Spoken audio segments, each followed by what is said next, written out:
linggo. Bukod po sa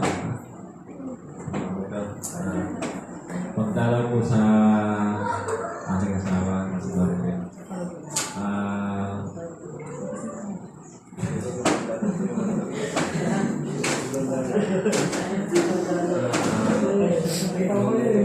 Unang linggo nung dalaw po kay Maribel ay napasama po sila sa Nagaraya. Hindi ko inaasahan diba, ang balak ko namin sana ay noon lang. Nagkaya po ang grupo na pumunta ng Nagaraya ay parang nag-aalangan pa nga sumama si Maribel. Pero sa awa ng Diyos ay napasama siya. Napasama pa nga rin yung kanyang pangalan na anak, pati kanyang pamangkin. Nagkaroon po ng banding at nagkaroon din ng parang music doon.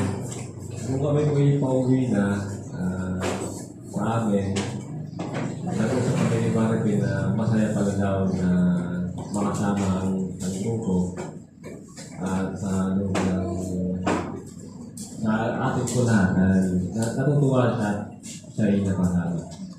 Nung pangalawang linggo po ay pumunta ulit sila doon sa amin. Parang namibili na nga. Namibili na daw sila pumunta doon sa amin. Parang ang question po namin ay doon sa nilalagaang lupa. Doon sa papuntahan. Nawala mga sila nagpag-alat at Sister Leia ay pumunta pero hanggang doon sa amin. Nagbago daw ang location.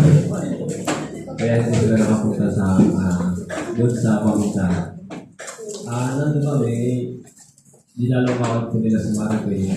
Yun lang po ay hindi ko po alam kung anong napag-usapan nila. Medyo walang po nga po ang aming asawa, may pinagdaraanan. Balit ay makapangitan ng kwentuhan, nailabas lahat ng hinanakit mga sa loob. At yun, nailabas ng gobierno ng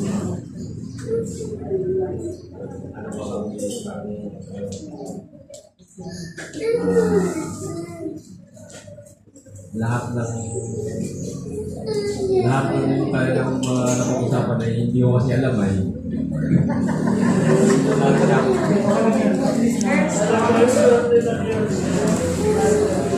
siguro naman ay dumaan lang siguro ang patlog ng aming bahay at sawa ko ng Panginoon na naway ko sa tungkol sa mga makasama na natin sa dito.